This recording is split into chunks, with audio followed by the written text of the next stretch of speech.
So before we start talking about specific types of money, I really want to kind of give you a broad overview of what grants, scholarships, and fellowships are and why you should be thinking about them once you get to college. These are all types of free money to pay for college expenses. They are all kind of different. They serve different purposes. But once you get to university, there are a ton of professors and departments and research centers that do different work, and they provide grants, scholarships, and fellowships in order to engage students in their work and also pay them, like compensate them for the work that you will be doing, right? So that's some ways you can get money you don't have to pay back. Some of it is just you get it. So we talked about scholarships earlier. Some of it is you apply because you match certain criteria. Like let's say you're a first generation student, so you get your scholarship. But there are others that are more like, okay, we expect you to do this, this, and this. And if you do it, you will get paid like a job. But they're not called jobs because it's not an hourly salary. Although that is another type way to make money. But we know that that's something you might have already thought about. Like, oh yeah, I'll just work part-time to make money in college. Absolutely, a lot of people do it. But what does that actually mean? What are some different ways for you to work part-time to make money while you're taking classes? That's what we're going to go over today. All right, so understanding work, study, and employment. Again, they're things you might have heard of before. Work study is basically money that you earn hourly while working on campus or off campus at like a nonprofit that is approved by your university, and you make money. It's Think of it like working at Starbucks, but not at Starbucks. It's on campus or with an affiliated partner.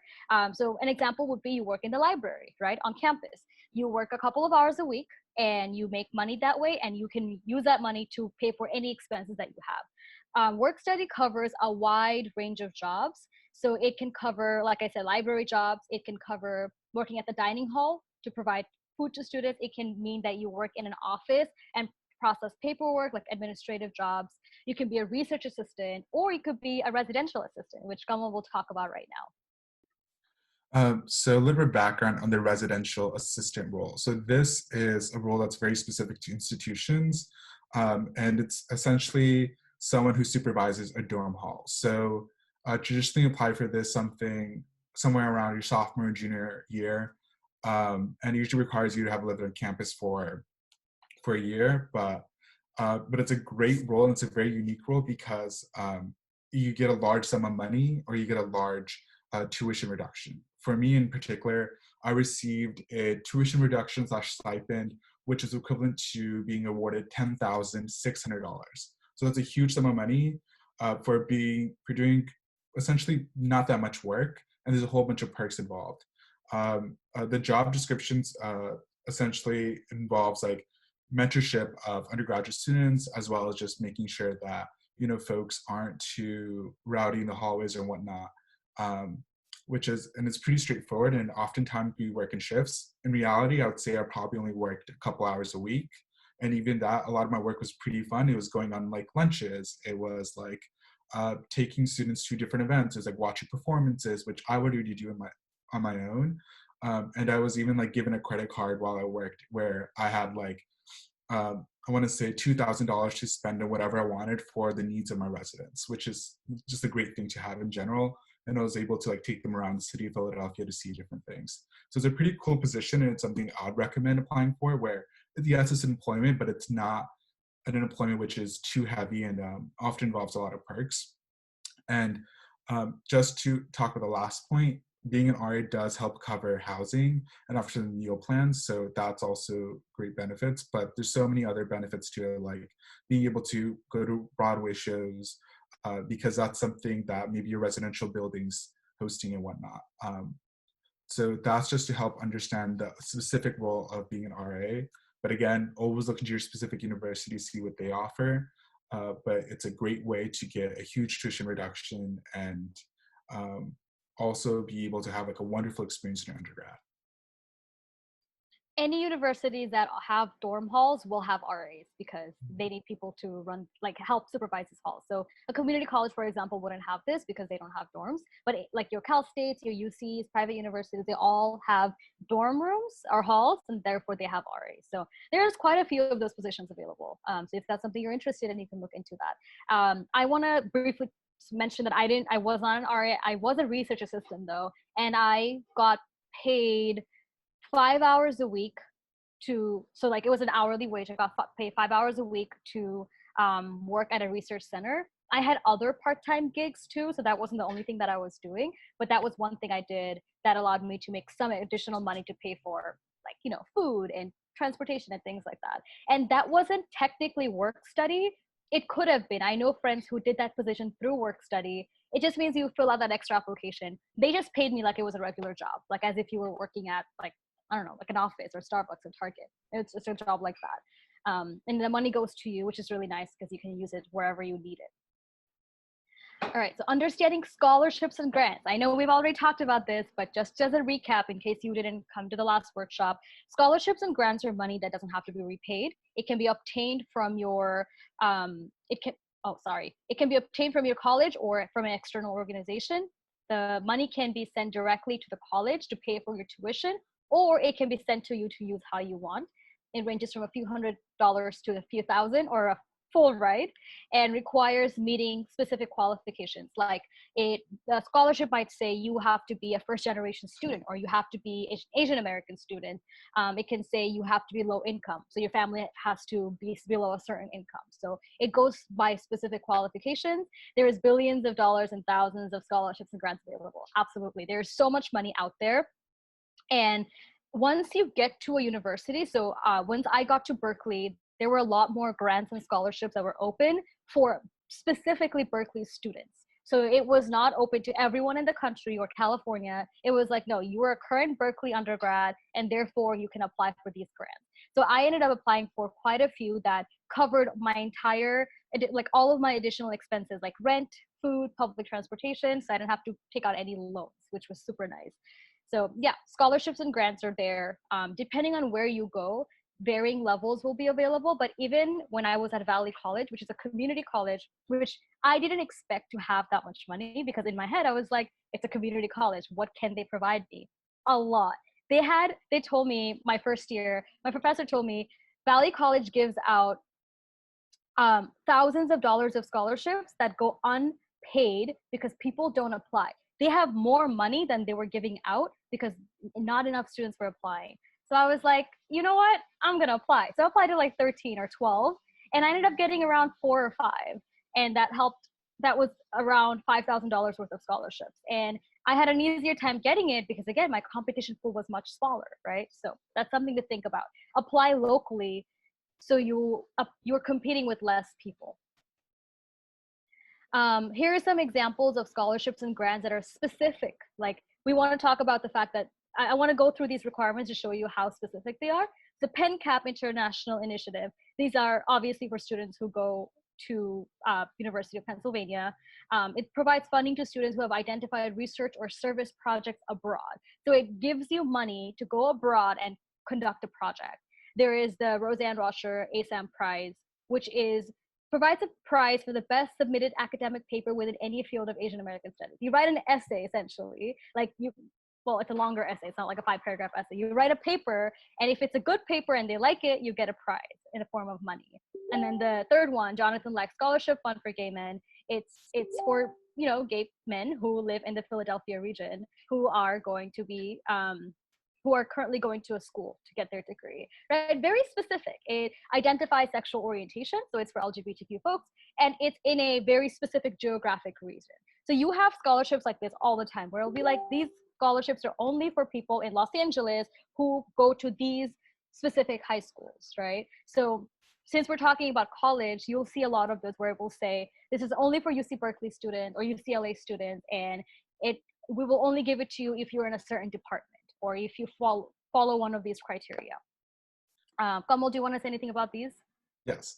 So I want to talk a little bit about the PenCap International Initiative. So that one is actually specifically reserved for first-generation college students. And it's like one of the great things about, I think, Simpson Good in college. It's like there's oftentimes a lot of these plans put into place by institutions to kind of help level out a playing field. And it's great because a lot of folks have heard about like unpaid internships or nonprofit work, which don't have a lot of money. Applying for these grants, these grants are designed to help supplement that and offset those costs.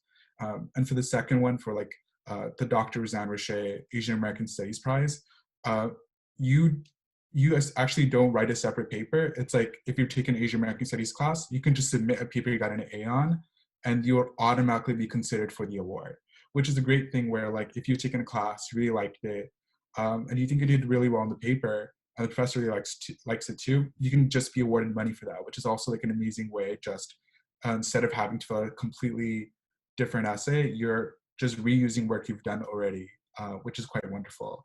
And again, these are all scholarships that are awarded specifically when you're already at an institution.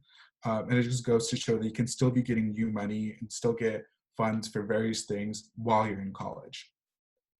Yeah, and I also want to highlight that at Berkeley, I received a grant called the Basic Needs Grant, which is basically for students who the school has determined that based on their income, they might not have enough money to cover like food costs or housing costs. So I got like $2,000 to cover my basic needs, like necessities.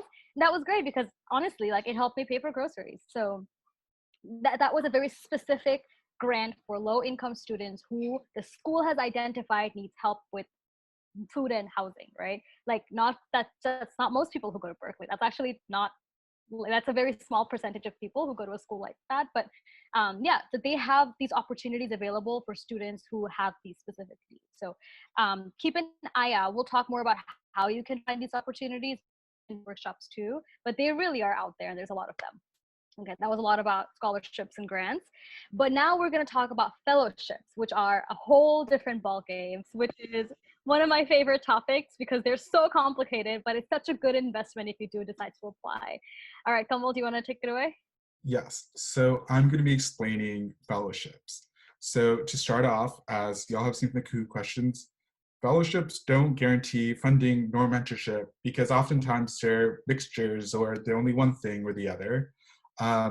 And so I'm going to be we're going to be talking specifically about undergraduate fellowships, but before we talk about specifically undergraduate fellowships, I'll be talking about fellowships in general. So the term fellowship is used to describe a competitive award that is awarded for various uses. So it could be studies, undergraduate and graduate studies. So whether that's getting your bachelor's of science or getting a PhD or a master's, or even sometimes a year in like a program. And then independent research or project implementation. So whether that's, you can get an award to either conduct your own research or to go abroad and do research, or if you have like a project where you want to work with like students growing like local farms in the Bay Area, that's also like another opportunity to receive a fellowship. And fellowships essentially in that regard can be used to help build new ideas and help explore new ways of just operating and contributing to academia. Fellowships are oftentimes used for foreign language study, and this is usually and understanding that fellowships can also be awarded by like governments to help build community and international collaboration. Fellowships can be used for teaching abroad, and that's also a very popular fellowship that a lot of students will apply to, like the Fulbright Teaching Award after they go through undergrad. Fellowships can be used for like service opportunities. So whether you want to volunteer for within another country for a few years, or even within your own area, fellowships could be used to provide money for that. And that way, fellowships could be year-long things where maybe you're working for a year or maybe a semester and whatnot. And fellowships also can just cover unique work. So things like fellowships for writing. You want to be a writer, and there's a certain fellowship where you'll be matched with like a mentorship, with like a mentor will help you walk through like how do you write better, how to get published and whatnot. And fellowship be used for like building up your own persona and just your own resume.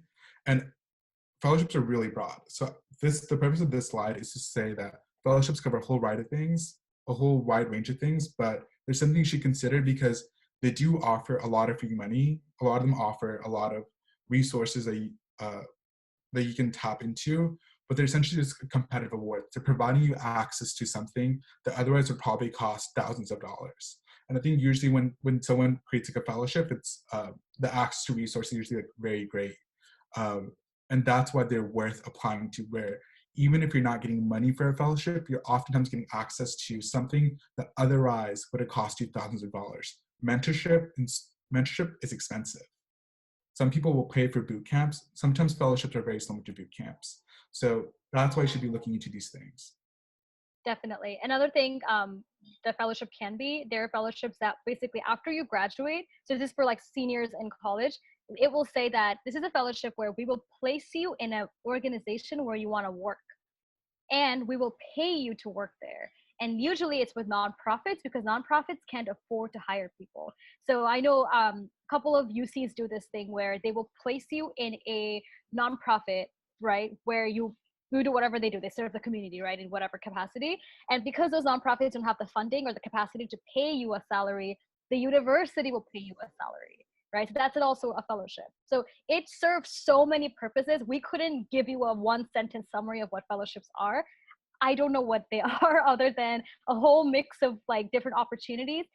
I think the end goal being to open doorways for you that normally wouldn't be open for college students or for people who just graduated from college, because these opportunities might require you to have either a lot of money or years of experience before you can get there, right? So that's fellowships open those doors for you. Think of it that way. And we'll give you very specific examples in the future slides. Okay. And so now this is talk about understanding fellowships. So we're going to be focusing on undergraduate fellowships. When you go to your own college, your own university, you're going to be learning more about graduate fellowships. And that's when you talk more about that. And I will mention it very briefly, but since most of y'all are within high school or in your early parts of college, it doesn't make sense for us to tell y'all about that. So for undergraduate fellowships are awarded during undergrad. So they're awarded during your years when you're pursuing your bachelor's of arts or your associate's degree and whatnot. An example could be like the Hostly Fellowship, which is a digital media fellowship where you get access to thousands of dollars worth of digital equipment to like produce your own show, your own podcast, and whatnot. And even though you're not getting money, you're getting access to rental equipment that otherwise you'd have to pay tons of money for. So that's an example of an undergraduate fellowship, because that project, you would apply in your undergrad and the project would be completed in your undergrad.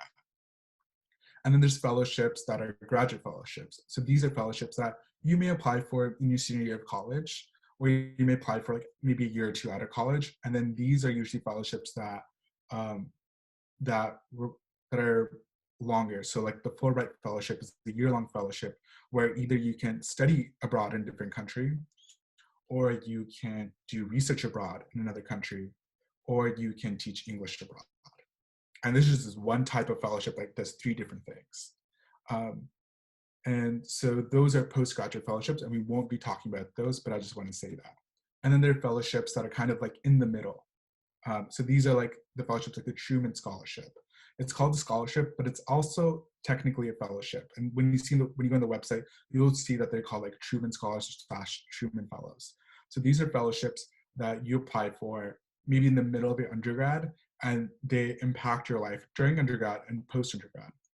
Or for the Truman Scholarship, the Truman Fellowship, you apply for during your traditional junior year of college, and you receive admission into the Truman Scholars, where you have access to a whole bunch of mentorship, as well as a specific academy / retreat, where you're able to meet other Truman Scholars.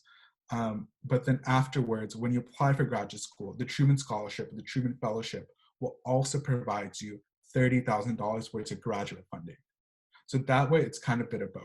So those are just some ways to understand how fellowships could be impacting your experience during your life. So now to talk a little bit more about undergraduate fellowships. So these are the fellowships that we are going to be focusing on.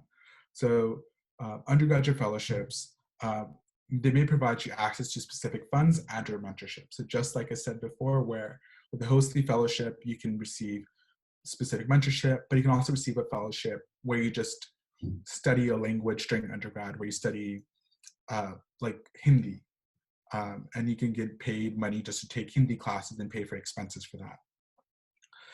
And these fellowships can be obtained from a college or from an external organization. In that regard, there's similar to scholarships, where there's many different places from which these fellowships are provided. And again, the way you find about them is very similar to scholarships, you should always be pursuing different avenues to gain information. So fellowships may require the awardee to have or to obtain certain experiences.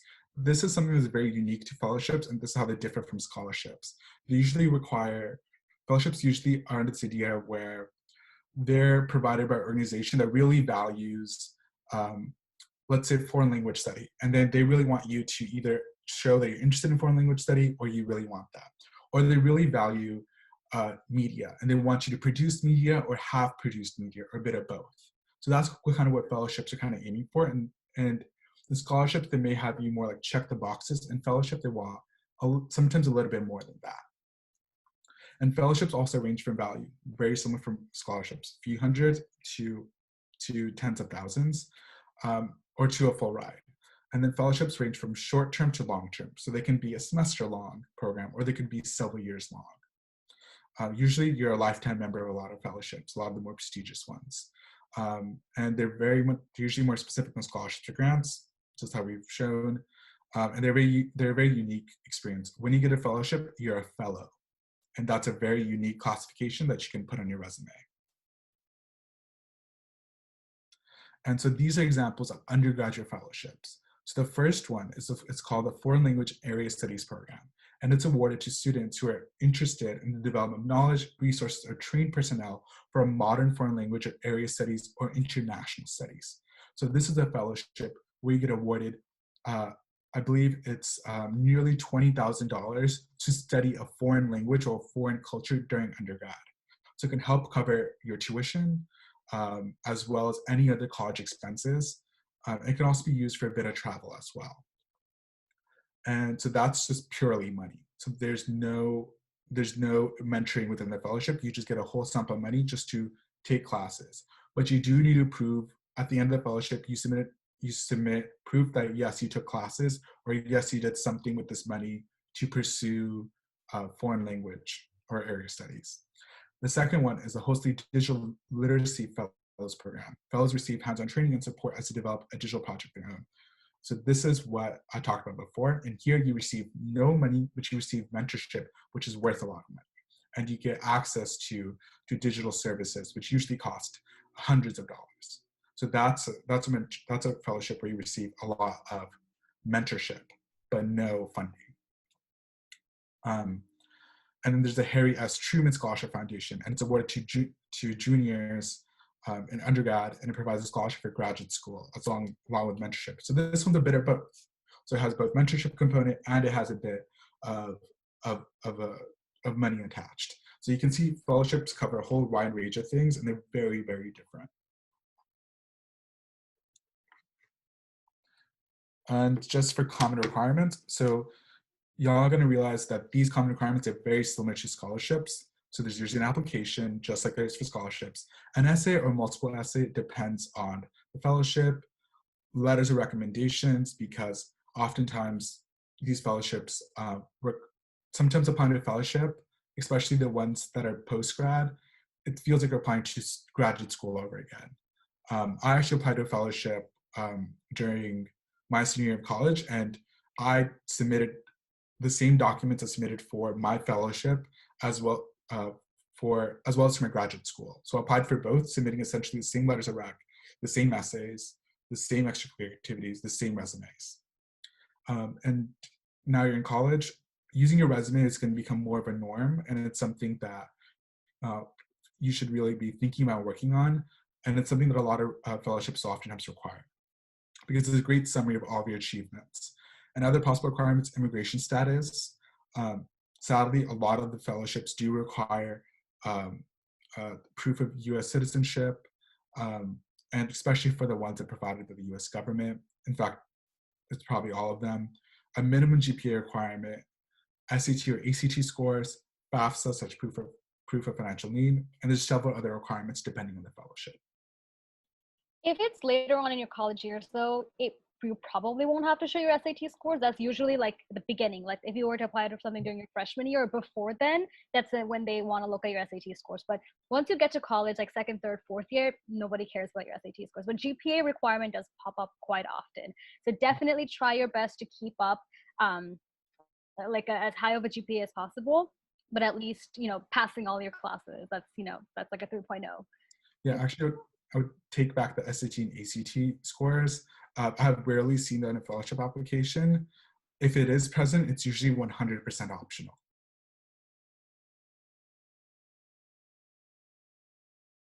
All right, so I'll talk about how do you find these opportunities, right? And I think we've talked a lot about what fellowships are, but where do you go about finding them? So the first place would be check out your school scholarship page. So once you get to your university, so let's say I go to CSUN or UCLA, I will go to their scholarships department. Every university has a specific scholarships office, and they also have a page that they maintain. And I'm going to go check to see what they have available. And they will usually list scholarships, grants, fellowships kind of together. They might separate them, but I've seen lists that just lumps everything together. So go through them, take the time to see what you're eligible for and what you want to apply for, and kind of list what the ones that you are interested in applying for in the future. Identity-based centers. Basically, every university will have cultural affiliation centers. So there might be one for Asian American students or Asian American Pacific Islander students. There might be one for Latino students, for Black students, for Native American students. All of those affiliated groups will also provide you access to opportunities. So they might just email you and say, hey, this scholarship is coming up. Be sure to apply by this deadline. There are scholarships and grants that are specifically for students of a certain ethnic or racial group. So if that's the case, then you will be able to hear about them through your identity-based center, right? So I know at Berkeley for sure we had like an Asian American Pacific Islander student group, a student association that had a lot of opportunities that are available specifically for those students, right? So every group had one.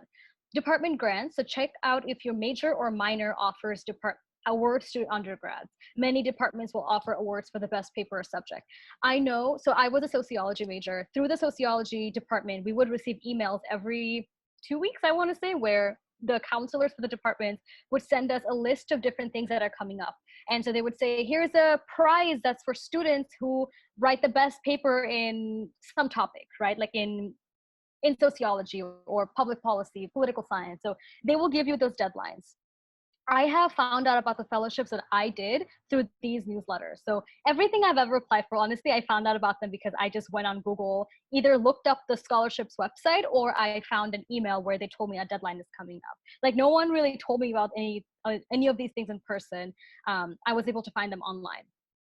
Check your emails because colleges, departments, professors, clubs, everyone in college sends you emails. People don't look at them. I had friends who would be like, how did you know these grants and scholarships are available? And then I would be like, because I checked my email. I read the newsletters. I saw there was a deadline coming up and I applied. A lot of my friends didn't do that because they thought they weren't useful, but they are because it's free money hidden in there that people don't want to apply for because it takes a little bit more time. All right, so tips. And so other tips. So on the note, check your emails, apply. I think there's also like sometimes like a myth where like if it's emailed out in this giant newsletter, probably a bunch of students applied. In my experience as someone who's both been on the applying side as well as someone who's seen people apply to opportunities that's been sent to a newsletter that's been sent on a newsletter to thousands of students, not that many students will apply, especially during like heavy midterm seasons and whatnot. So just apply for it because you never know, and oftentimes one experience can change your entire undergrad life.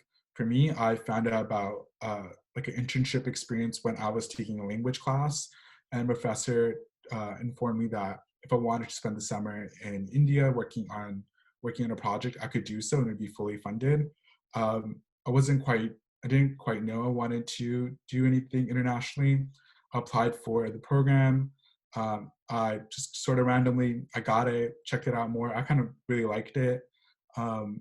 Went to India and I worked in a nutrition program, loved nutrition, became a nutrition science major at Penn, and now I'm in a master's program where I'm focusing on nutrition. So it's kind of crazy. So just apply for things and you never know what's going to end up. And keep an updated resume.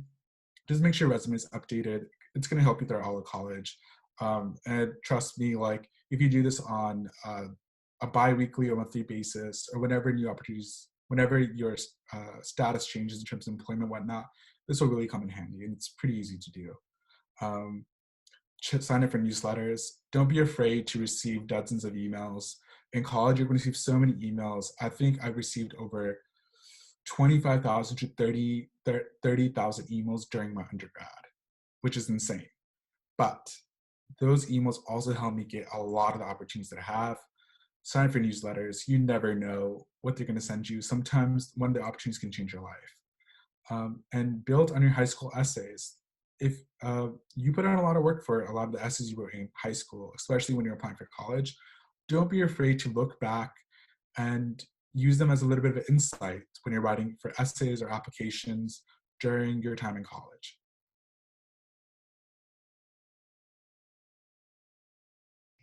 Okay, so it's time for Q&A with team #Graduate DebtFree, which both Arabi and Kamal were able to do. So I'll be asking them some questions on how they were able to do that. But if you have any specific questions, make sure you drop them in my chat and I will ask them those right away as well. So the first question I have for both of you is, what are some of the fellowships that you applied for? So, oh my God, that's such a long, lengthy answer. I will try to shorten it. I think during my time at Berkeley, I did 3 different fellowships. So there was one that basically asked me to be a research assistant / a teaching assistant. So I worked with a professor, helped her with her research project, which included serving immigrant communities. And then the next semester, I helped her develop her helped her put together her curriculum, like her syllabus for a class.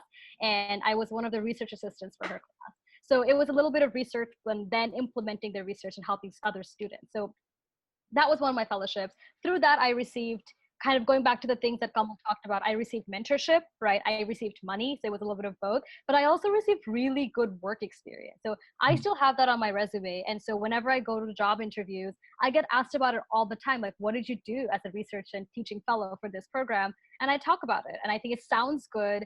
It's about something that I really care about, and it helped me get future opportunities as well. That was fellowship number 1.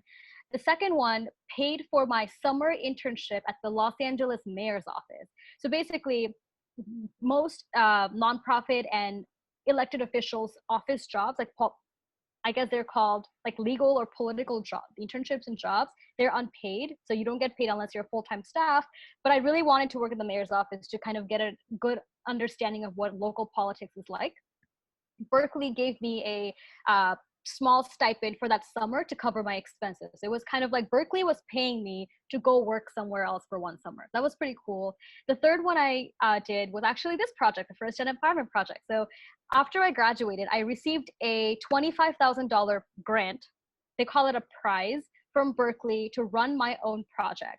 And basically, I had to write a proposal with what my project was going to be, how it was going to help people, where I was going to do it. So my proposal said, I want to work at Van Nuys High School. I want to work with first generation and immigrant students at Van Nuys High because a lot of students need that support. And I want to help them get to college or trade school or whatever they want to do after high school. I want to be that resource for them. I wrote a whole proposal about it. I got the $25,000 and it helped me run this project. And now, even though that funding is over, it helped launch something that's so much bigger than my proposal, because now we're expanding our services to everyone in California, and we're going to be doing a lot more in the future, right? So this one opportunity that I found out through like going to Berkeley's website one day, it has opened this huge doorway for me to run this entire program. The only thing I'll say is there was no mentorships. They were kind of like, you can find your own mentor at Van Nuys High. So I asked one of my teachers at Van Nuys, my former teachers, if he wanted to help me, and he did. But there was no like sense of, we will guide you, we will provide resources. They were like, here is the money, tell us what you're doing with it, go run your own program. And there is no better way to get work experience than just doing it, jumping in and getting the work started. So I'm super, super grateful for it. I think it's literally changed my life forever, because I could have graduated from Berkeley and done a regular 9-to-5 job, which would have been fine. But this is something that's so much more meaningful to me. And I get to be the person who's in charge of the whole thing. So, yeah. Thank you for sharing, Arabi. All those sounded incredible. Kamal, briefly, what are some of the fellowships that you've gotten? Sure. So So the first one that I received was the Foreign Language and Area Studies Fellowship. So I received money to study Punjabi, which is my mother tongue, during my undergrad, and that helped pay for like a lot of the other expenses. Then it offset a lot of expenses during my sophomore year. And also, I guess along the lines, I also received the PenCap grant, which is when I did one of my internships abroad, I was also able to get money for that. That was more of a grant. And I received the Hostly Digital Media Fellowship because I didn't have a lot of digital media background and I wanted to gain a little bit more experience. So that's when I pursued that fellowship. And it was really great because that was more of like a fun passion project creative fellowship. And actually, I do want to talk about one of the fellowships I didn't get, but I applied to and I learned a lot. I applied for the Fulbright Fellowship. I was a semi-finalist, but I was not ultimately awarded for the fellowship. But through my process of applying for the fellowship, the research that I had to do at the university, my essays that I wrote, even the mentorship that I was able to receive to apply for the Fulbright helped me apply for my graduate school.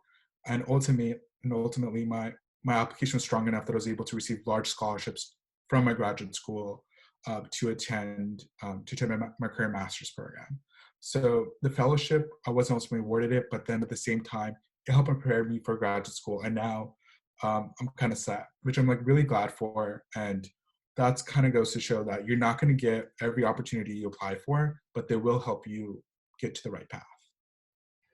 Thank you, Kamal and Arabi. Both of those were really helpful. So the next question we have are, how did you find out about the different opportunities to make money when you were in college? We've heard from both of you to check your emails, sign up for newsletters. Do you have advice outside of that as well? I would say talk to your professors, honestly. Like, I know it's good to check emails and websites, we've already said all of that, but your professors have been there for so long, and it's a good thing because they know how the university works, they know what is available that you might not know about. So go talk to them, say, hey, I'm interested in this and this. Do you have any recommendations for me? And they might tell you that, hey, there's a professor who's working on this exact same topic. I will connect you to that professor, and let's see if you guys can get like some sort of research position started. So talking to people takes you really far, honestly. Like, it's all about connections. It really is. 80% of jobs that people get, there was a research study that showed this, are through connections and not through actually applying for them. So utilize that. I would say read the school newspaper, find out what other students are applying for at your school. Great. Thank you so much, both of you. I'm going to hop on to a student question, which I think is really useful before continuing with our questions. This question is from Rukshana, and she's asking, is it difficult to keep up with your fellowship projects and academic work? I think this is a really good topic to touch on.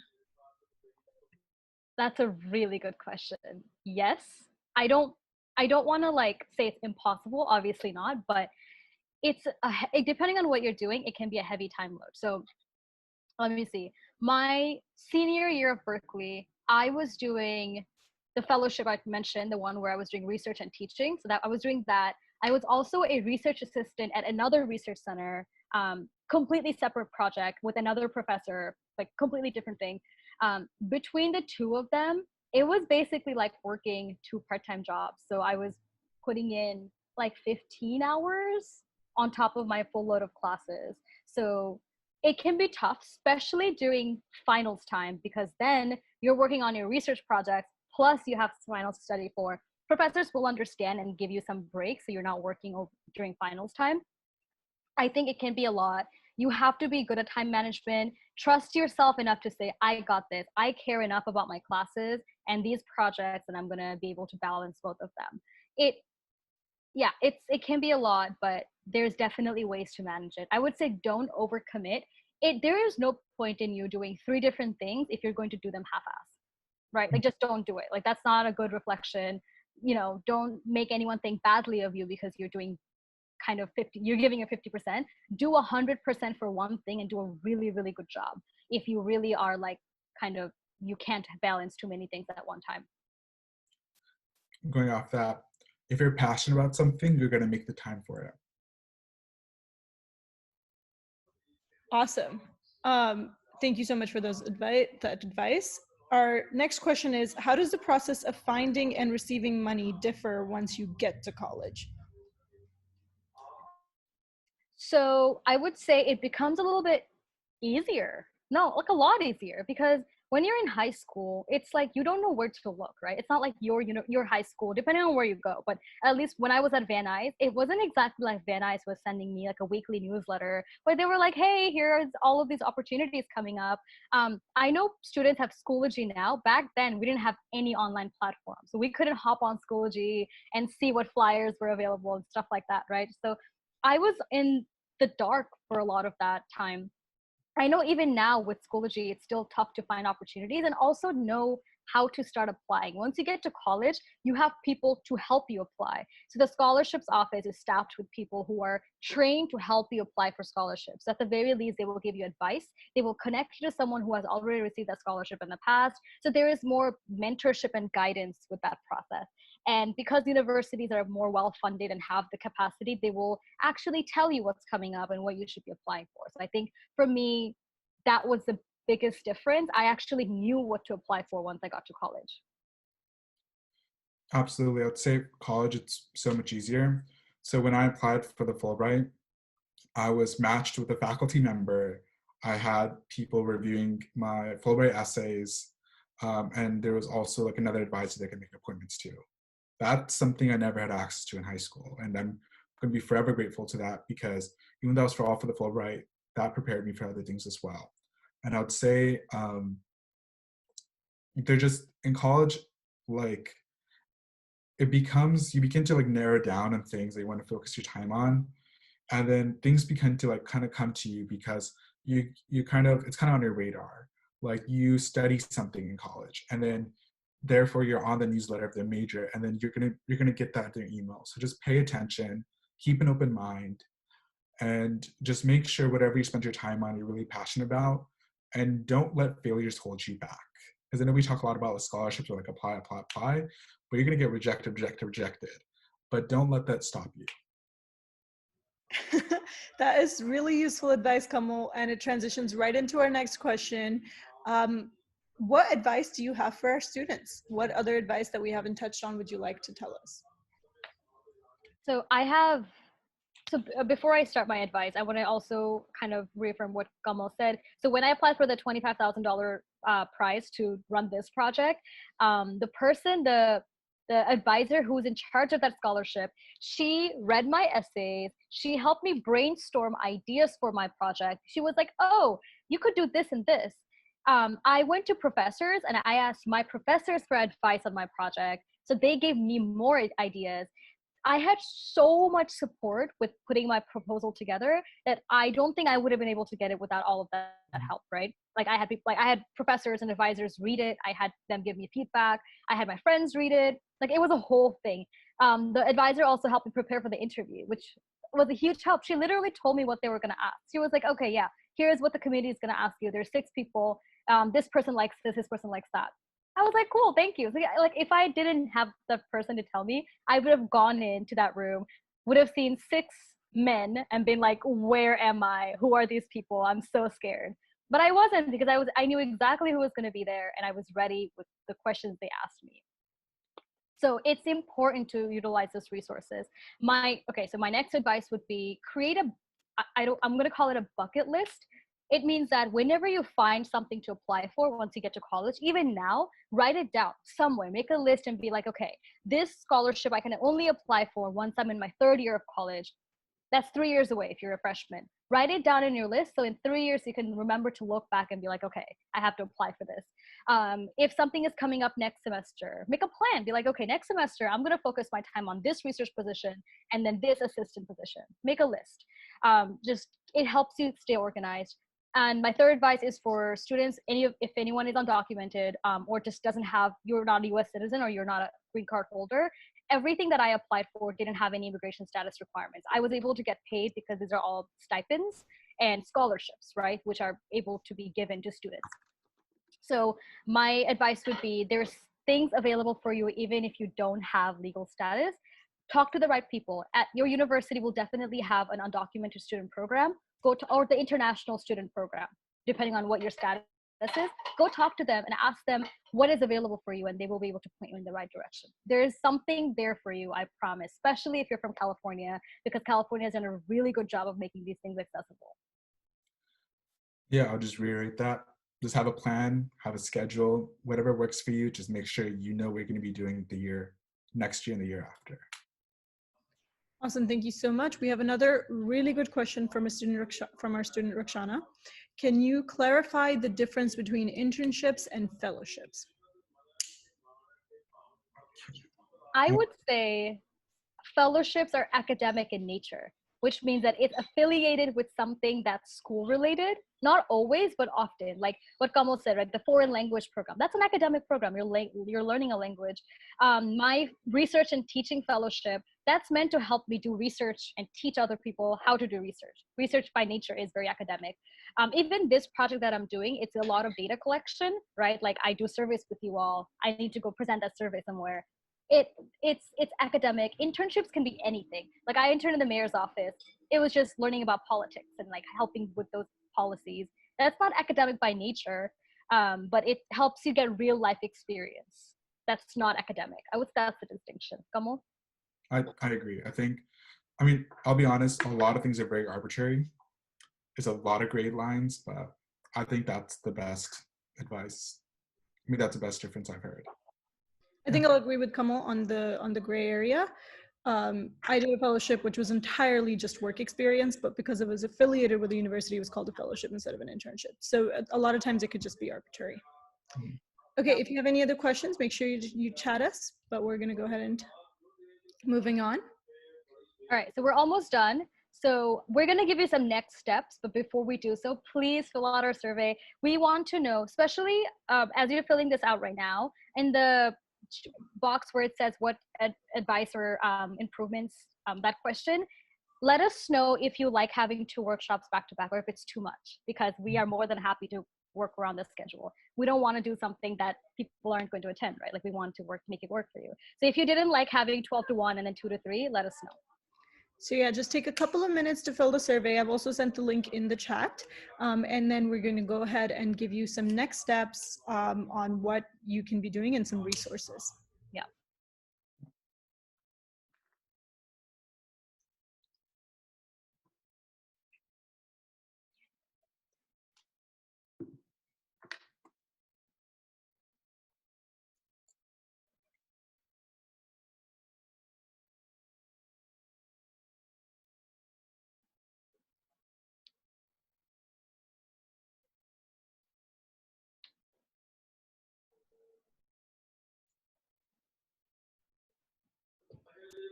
Okay, in the interest of time, we're going to move on to the next steps. Please complete that survey. All right, so next steps, check out your scholarships, your school scholarship page. So whatever, yeah, even if you're like going to your senior year right now, you don't know where you're going, I don't care, pick a college, like pick CSUN, pick UCLA, Cal State LA, go to their scholarships page to see what they have available and what you might be potentially interested in, and then create a list. Kamal, do you want to talk more about the list? Yeah, so we do have a list, kind of like a spreadsheet for you to follow. So use the tracker. That's the tinyurl link. Please go on that and see an example. But create a list, because you should always kind of have a rough idea of things you want to apply for, when they're due, what's required. Because if you have in the back of your mind, you will definitely be more likely to get it done.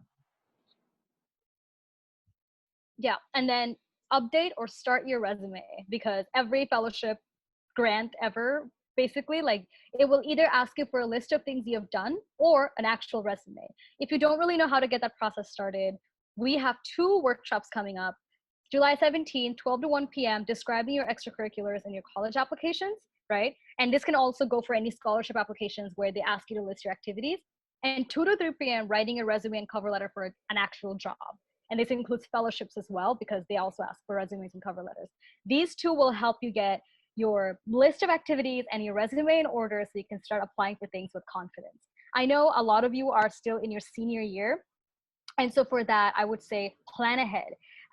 Roxana actually asked a question earlier too, where she asked me, are fellowships only for college students? For the most part, yes. However, there are a couple of them that are available for Greece, like graduating high school senior. So one is called the UCLA Dream Summer. The Bay Area has an equivalent called Bay Area Dream Summer or San Francisco Dream Summer. Basically, For a whole summer, you work full time at a nonprofit that helps immigrants, and you earn $5,000. It's open to all students regardless of immigration status, and you only have to be 18 plus. You don't have to be a college student just yet. So that's something to look out for next summer, whether you're in the LA area or you're in the Bay Area, because it will help you just get your foot on the door. And UCLA is a really good connection to have because obviously they have a lot of amazing professors and advisors who can guide you in the future. So come to our future workshops. As always, if you have questions, please ask us those questions. And I'm going to go back to the survey again, just to give it to you one last time. Please let us know, A, if these times work for you, if we should move them, and what else we can do better. And that's all. Thank you so much. We'll stick around if you have any other questions. Have a great weekend. Thank you.